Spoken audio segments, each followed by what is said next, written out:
নমস্কার, আপনাদের সকলকে স্বাগত। গল্পের সাথের আজকের নিবেদন শরদিন্দু বন্দ্যোপাধ্যায়ের লেখা ছোট গল্প মেঘদূত। জ্যৈষ্ঠ মাসের অপরাহ্নে ব্রতিন মাঠ ভাঙিয়া গ্রামের দিকে চলিয়াছিল। সূর্য প্রায় অস্তন্মুখ হইয়াছে বটে, কিন্তু তাহার চোখে রক্তরাঙা ক্রোধ এখনও নিভিয়া যায় নাই। রৌদ্রে পোড়া চারণভূমি, ঘাস যে দু চার গাছি ছিল জ্বলিয়া খড় হইয়া গিয়াছে। মাঠে জনপ্রাণী নাই। সম্মুখে প্রায় মাইলখানেক দূরে গ্রামের খোড়ো ঘরগুলি দিগন্তরেখাকে একটু অসমতল করিয়া দিয়াছে। তাহারই কাছাকাছি একটা নিঃসঙ্গ তালগাছ শূন্যে গলা উঁচু করিয়া যেন দূরের কোনো দৃশ্য দেখিবার চেষ্টা করিতেছে। অবসন্ন মূর্ছাহত দিগন্তের ওপারে শীতলতার কোনো আশ্বাস আছে কিনা তাহারই সন্ধান করিতেছে। ওই তালগাছটা ব্রতিনের বাড়ির কাছেই। তপতির কথা ব্রতিনের মনে হইল। তপতি হয়তো জানালায় দাঁড়াইয়া তাহার পথ চাহিয়া আছে। ব্রতিন আরও জোরে পা চালাইল। একে তো ঘরমুখ বাঙালি, তার উপর ক্যাম্বিসের জুতোর তল ভেদ করিয়া মাটির উত্তাপ তাহার পায়ের চেটো পুড়াইয়া দিতেছে। সমস্ত দিনের অগ্নিক্ষারণ মাটির কটাহে সঞ্চিত হইয়া টকবক করিয়া ফুটিতেছে। ব্রতিন ভদ্র সন্তান। শহরের আবহাওয়ায় লেখাপড়া শিখিয়া সে মানুষ হইয়াছিল। জীবনে বেশি উচ্চাসা তাহার ছিল না। গতানুগতিকভাবে চাকরি বাকরি করিয়া সংসার পাতিয়া সুখ স্বাচ্ছন্দ্যে জীবন কাটাইয়া দিবে, এইরূপ একটা ভাষা ভাষা অভিপ্রায় তাহার মনে ছিল। কিন্তু সহসা একদিন ভাববন্যার দুর্নিবার টানে তাহার ঘাটে বাঁধা খেয়াতরি ভাসিয়া গিয়াছিল। তারপর বহু আঘাটা ঘুরিয়া অবশেষে তাহার জীর্ণ তরি এক যুগাবতার মহাপুরুষের আশ্রম বন্দরে গিয়া ভিড়িয়াছিল। আশ্রমে মহাপুরুষের সান্নিধ্যে থাকিয়া ব্রতিন শান্তি পাইয়াছিল, জীবনের একটি সুনির্দিষ্ট পন্থা দেখিতে পাইয়াছিল। মনুষ্যত্বের নিঃসংশয় মূল্য কোথায় তাহা অনুভব করিয়াছিল। ক্রমে আশ্রমের নিঃস্বার্থ ফললিপ্সাহীন কর্মের মধ্যে সে ডুবিয়া গিয়াছিল। এই আশ্রমেই তপতির সহিত তাহার পরিচয় হল। তপতিও ব্রতিনের মতো নোঙর ছেঁড়া নৌকা। দুজনের দুজনকে ভালো লাগিয়াছিল। আশ্রমের বহু যুবক যুবতীদের মধ্যে ইহারা পরস্পরকে বিশেষভাবে কাছে টানিয়া লইয়াছিল। এই প্রীতির মধ্যে জৈব আকর্ষণ কতখানি ছিল বলা যায় না। তাহারা সজ্ঞানে কিছুই অনুভব করে নাই, কিন্তু মহাপুরুষ তাহাদের মনের অবস্থা অনুভবে বুঝিয়াছিলেন।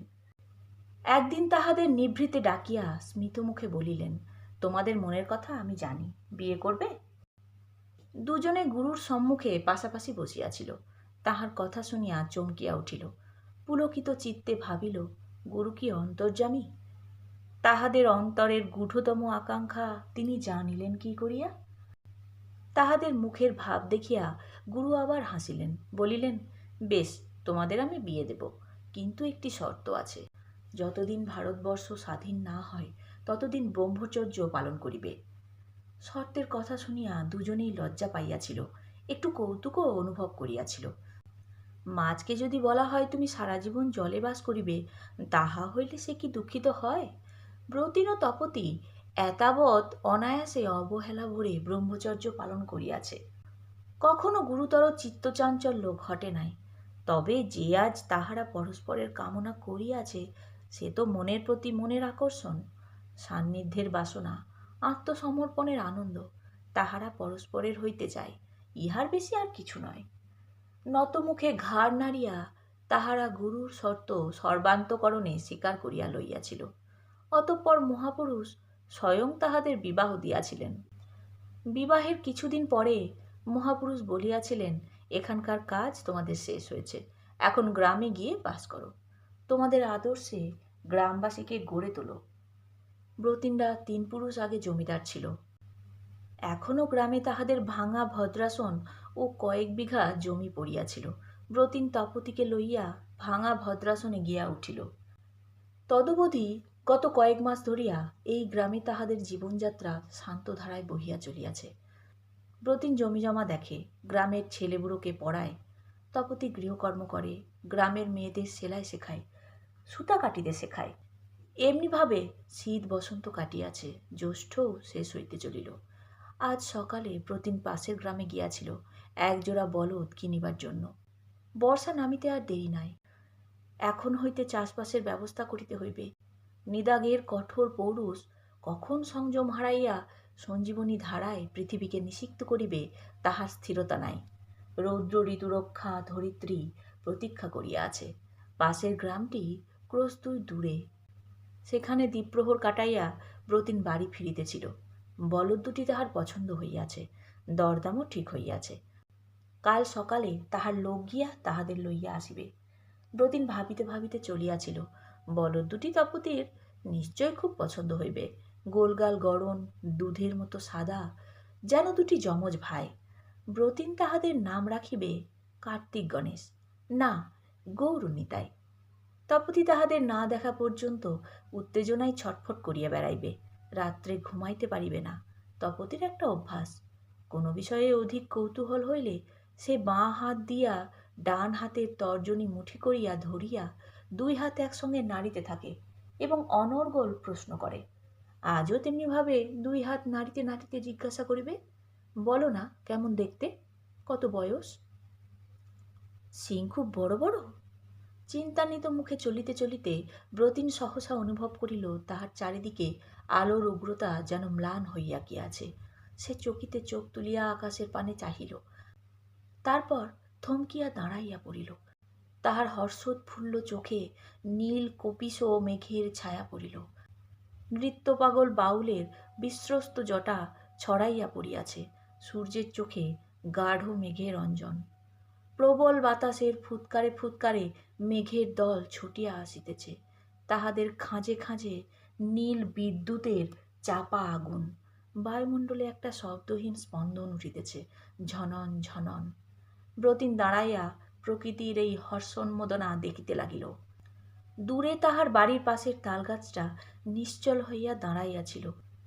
এখন হঠাৎ যেন কোনো অপ্রত্যাশিত আনন্দ সংবাদ পাইয়া বাহু আস্ফালন করিয়া উন্মত্ত বেগে নাচিয়া উঠিল। দেখিতে দেখিতে বিদ্যুৎ কষাহত মেঘের দল আসিয়া পড়িল। মাঠের রৌদ্রদগ্ধ তৃণদল থরথর বেগে কাঁপিয়া কাঁপিয়া ঝড়ের আবেশে সাড়া দিল। ব্রতিনের হাতে মুখে তপ্ত বাতাসের স্পর্শ লাগিল। কিছুক্ষণ ঝড়ের মাতামাতি চলিবার পর বর্ষণ নামিল। বড় বড় ফোঁটা, প্রথমে অশ্রু জলের মতো আতপ্ত, তারপর বরফের টুকরার মতো ঠান্ডা। শীতলতা, কি অপূর্ব শীতলতা! চারিদিক বৃষ্টিধারায় ঝাপসা হইয়া গেল। দুর্মদ বাতাস বৃষ্টিধারাকে মথিত করিয়া ছোটাছুটি করিতে লাগিল। সিক্তভূমি হইতে ঝাঁঝালো সোঁদা গন্ধ উঠিল। প্রতিদিন যখন বাড়ি ফিরিল তখন তাহার সর্বাঙ্গ ভিজিয়া জলের স্রোত বহিতেছে। তপতি তাহাকে জানালা দিয়া দেখিয়াছিল। সে বারান্দায় উঠিতেই তপতি ছুটিয়া আসিয়া তাহার হাত ধরিল। হাসি ভরা অনুযোগের কণ্ঠে বলিল, বারে, তুমি কেমন ভিজলে, আমি ভিজতে পেলুম না? ব্রতিন আঙুল দিয়া নিজের মুখের জল চাঁছিয়া লইয়া তপতির মুখে তাহার ছিটা দিয়া বলিল, এই তো ভেজো না। পাখির কুহরণের মতো ছোট একটি হাসি তপতির কণ্ঠ হইতে বাহির হইল। ও বুঝি আবার ভেজা? বৃষ্টিতে দাঁড়িয়ে না ভিজলে কি মজা হয়? ব্রতিন সিক্ত খদ্দরের পাঞ্জাবিটি খুলিয়া ফেলিতে ফেলিতে বলিল, বেশ তো, তাই ভেজো। আমি তো ভেবেছিলুম এসে দেখব তুমি দিব্যি ভিজে বসে আছো। ইচ্ছে কি হয়নি, কিন্তু ভয় হয়। তুমি এসে যদি বকো, ভিজি তাহলে। নিমেষ মধ্যে আঁচলটা গাছ কোমর করিয়া বাঁধিয়া সে তৈয়ার হইয়া দাঁড়াইল। প্রতিদিন স্নিগ্ধ হাস্যে তাহার পানে তাকাইল। তাহার মনে হইল তপতি যেন হঠাৎ বদলাইয়া গিয়াছে। তাহার এ রূপ তো আগে কখনো দেখে নাই। তপতির দেহের যৌবন যেমন বস্ত্রের শাসন লঙ্ঘন করিয়া সহজে ধরা দেয় না, তাহার মনের ছেলে মানুষইও বাহিরের সংযত গাম্ভীর্য দিয়া ঢাকা থাকে, সহজা চোখে পড়ে না। কিন্তু আজ যেন বাহিরের সমস্ত আবরণ ফেলিয়া দিয়া তাহার ভিতরের চপলা তরুণীটি কলহাস্যে বাহিরে আসিয়া দাঁড়াইল। প্রতিদিন বিবাহের এতদিন পরে তাহার একটা নতুন পরিচয় পাইল। ভিজা পাঞ্জাবিটি খুলিয়া মেঝেই ফেলিতেই ব্রতিনের নগ্ন ঊর্ধ্বাঙ্গের উপর তপতির দৃষ্টি পড়িল। বিস্তৃত বক্ষ, বলিষ্ঠ 2 বাহু, বুকের মাঝখান দিয়া বিরল রমসতার একটি রেখা নামিয়াছে। তপতি চক্ষু বিস্ফারিত করিয়া ক্ষণেক চাহিয়া রহিল। ব্রতিনকে নগ্ন দেহে সে ইতিপূর্বে দেখে নাই। এই সময় শিকড় সিক্ত বাতাসের একটা ঝাপটা আসিয়া তপতির গায়ে লাগিল। তাহার বুকে গলায় রোমাঞ্চ সঞ্চার করিয়া সারা দেহে শিহরণ জাগাইয়া দিয়া চলিয়া গেল। এই অনাহুত হর্ষের লজ্জা চাপিবার জন্য যেন সে ব্রতিনের হাত ধরিয়া টানিয়া বলিল, চলো, তোমাকেও ছাড়ব না, দুজনে মিলে ভিজব। দুজনে উঠানে গিয়া ভিজিল। তারপর মাঠে গিয়া বৃষ্টির মধ্যে ছোটাছুটি করিল। তপতি একবার পা পিছলাইয়া পড়িয়া গিয়া কাদায় মাখামাখি হইল। ঝড়ের গর্জনের সঙ্গে তাহাদের মিলিত হাস্যরব মিলিল। সন্ধ্যার নিস্তেজ আলোতে ঘন ধারাবর্ষণের কুজ্ঝটিকার মধ্যে তাহাদের এই উচ্ছ্বসিত ঋতু সংবর্ধনা কেহ লক্ষ্য করিল না।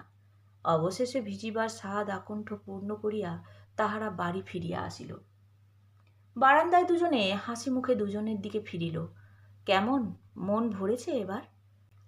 সকৌতুকে পরিহাস করিতে গিয়া ব্রতিনের গলায় কথাটা আটকাইয়া গেল, যেন কে তাহার গলা চাপিয়া ধরিয়াছে।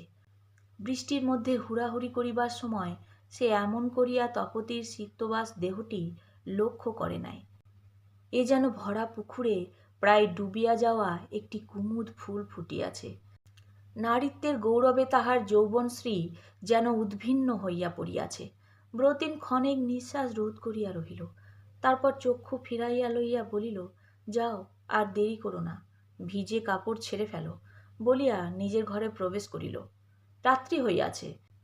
বায়ুর বেগ ও মেঘের গর্জন অনেকটা শান্ত হইয়াছে বটে, কিন্তু বৃষ্টিধারা তেমন অবিশ্রাম ঝরিয়া চলিয়াছে। মাঝে মাঝে অল্প বিদ্যুৎ চমকিতেছে, যেন পরিতৃপ্ত মুখের হাসি। তপতির শয়নঘরে খোলা জানালার সম্মুখে ব্রতিন ও তপতি পাশাপাশি দাঁড়াইয়াছিল। ঘরের কোণে রেডির তেলের প্রদীপ। ঘরটি ছায়াময়, স্বপ্ন কুহকপূর্ণ। এক পাশে তপতির সংকীর্ণ শুভ্র শয্যা অস্পষ্ট দেখা যাইতেছে। জানালার বাহিরে বৃষ্টির রোমাঞ্চবিদ্ধ অন্ধকার। মাথার উপর তালগাছটা গদগদ কণ্ঠে অর্থহীন কথা বলিতেছে। কিন্তু যথার্থই কি অর্থহীন কথা? কান পাতিয়া শুনিলে যেন তাহার অর্থ বোঝা যায়। আদর, সোহাগ, প্রীতি মিশ্রিত রতিরসাদ্র কলকুজন। ব্রতিন অনুভব করিল মাটির তলায় অসংখ্য শুষ্ক বীজ সঞ্জীবিত হইয়া উঠিতেছে, অঙ্কুরিত হইতেছে। তাহাদের কণ্ঠেও এই রসাদ্র শীতকার, গাঢ় গদগদ ভাষণ। ধরিত্রীর দেহ হইতে একটি সুমিষ্ঠ গন্ধ বাহির হইয়া আসিতেছে, যেন সম্ভুক্তা বধূর নিবিড় দেহ সৌরভ। তপতি শান্তভাবেই ব্রতিনের পাশে দাঁড়াইয়াছিল, কিন্তু তাহার মনের ভিতরটা কেমন যেন অশান্ত হইয়া উঠিয়াছিল। সে পাশের দিকে তাকাইল। আবছায়া আলোতে ব্রতিনের মুখ ভালো দেখা গেল না। নিরুৎসুক কণ্ঠে তপতি জিজ্ঞাসা করিল, বলদ কেমন দেখলে? ভালো। ব্রতিন তপতির দিকে ফিরিয়া দাঁড়াইল। একটু করুণ হাসিয়া বলিল, আজ কি খেতে ইচ্ছে করছে জানো? মসুর ডালের খিচুড়ি আর ডিম ভাজা। আমারও। প্রবল উচ্ছ্বাসের সহিত কথাটা তপতির মুখ দিয়া বাহির হইয়া আসিল। তারপর দুজনেই একসঙ্গে হাসিয়া উঠিল, কিন্তু হাসির পিছনে অনেকখানি ব্যর্থতা ছিল। দুজনেই জানে মসুর ডাল এবং ডিম নিষিদ্ধ খাদ্য, গুরুর নিষেধ। তপতির চোখ ছলছল করিয়া উঠিল। সে ব্রতিনের কাছে একটু সরিয়া আসিয়া তাহার হাতের উপর হাত রাখিল। ব্রতিন চমকিয়া উঠিল। তপতির হাতের স্পর্শ তপ্ত, তাহার যেন জ্বর হইয়াছে। ব্রতিন ধীরে ধীরে নিজের হাত সরাইয়া লইল। তারপর জানালার দিকে ফিরিয়া বাহিরের মসিলিপ্ত দূর অবগাহ রহস্যের পানে চক্ষু মিলিয়া রহিল। আজ বর্ষাগমের সঙ্গে সঙ্গে ব্রতিনের রক্তে ছন্দের একটা দোলা লাগিয়াছিল। এই ছন্দ মৃদঙ্গের মতো তাহার মাথার মধ্যে বাজিতে আরম্ভ করিয়াছিল। মন্থর লয়ে আরম্ভ হইয়া ক্রমে তাহার গতি দ্রুত হইতে দ্রুততর হইয়া এখন এমন এক স্থানে পৌঁছিয়াছিল, যেখানে সব সঙ্গীত পরিণতির চরম সমে গিয়া পরিসমাপ্তি লাভ করে। অন্তঃপ্রকৃতির হর্ষাবেগ বহিঃপ্রকৃতির সহিত ওতপ্রোতভাবে একাকার হইয়া যায়। ব্রতিনের স্নায়ুশিরার এই পরমোৎকণ্ঠা দুর্নিবার হইয়া উঠিয়াছিল। ঘরের কোণে প্রদীপের সোনালি শিখাটি অল্প অল্প নড়িতেছিল, যেন একটি স্নিগ্ধ অথচ সতর্ক চক্ষু ব্রতিন ও তপতির উপর দৃষ্টি রাখিয়াছে। ব্রতিনের নাভি হইতে একটি সুদীর্ঘ নিঃশ্বাস বাহির হইয়া আসিল। সে তপতির দিকে ফিরিল। তপতির একটা হাত জানালার উপর রাখা ছিল। ব্রতিন তাহার উপর হাত রাখিয়া মৃদুকণ্ঠে ডাকিল, তপতি। এবার তপতি হাত টানিয়া লইল। উচ্চকিত জিজ্ঞাসায় ব্রতিনের মুখের পানে চোখ তুলিয়া তপতির সারা দেহ যেন ঝাঁকানি দিয়া কাঁপিয়া উঠিল। ব্রতিনের মুখের দর্পণে তপতির মনের প্রতিবিম্ব পড়িয়াছে। তপতির বুকের ভিতরটা অসহ্য স্পন্দনে ধরফর করিতে লাগিল। সেই দুহাতে বুক চাপিয়া ধরিল। ব্রতিন আরও কাছে সরিয়া আসিয়া ডাকিল, তপতি। ব্যাকুলভাবে মাথা নাড়িয়া তপতি বলিয়া উঠিল, না না, একটা কথা তোমায় বলা হয়নি।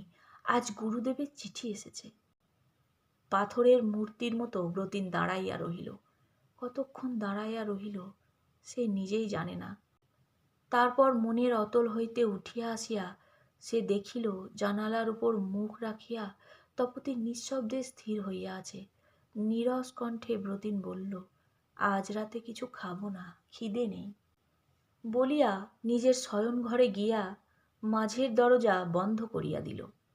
মধ্যরাত্রি, বর্ষণের ধারা এখনো থামে নাই, কিন্তু তাহার সুর বদলাইয়া গিয়াছে। ক্লান্ত দেহে বিস্রস্ত কুন্তলে সে যেন গুমরিয়া গুমরিয়া কাঁদিতেছে, মাটিতে মাথা কুটিতেছে। পাশাপাশি দুই অন্ধকার ঘরে দুইটি স্ত্রী পুরুষ ঊর্ধ্বমুখ হইয়া শুইয়া আছে। তাহাদের অপলক চক্ষু অন্ধকারের রহস্য ভেদ করিতে পারিতেছে না। তাহাদের জীবনে ইহা পরম সিদ্ধি অথবা চরম ব্যর্থতা, তাহা কে বলিবে? শেষ হলো গল্প মেঘদূত। নতুন একটি গল্প নিয়ে খুব তাড়াতাড়ি ফিরে আসছি। আমার গল্প পাঠ কেমন লাগলো তা অবশ্যই কমেন্ট করে জানাবেন। ভালো লাগলে একটি লাইক দেবেন ও প্রিয়জনদের সাথে শেয়ার করবেন। নতুন নতুন গল্প শোনার জন্য চ্যানেলটি সাবস্ক্রাইব করে রাখবেন। ভালো থাকবেন। ধন্যবাদ।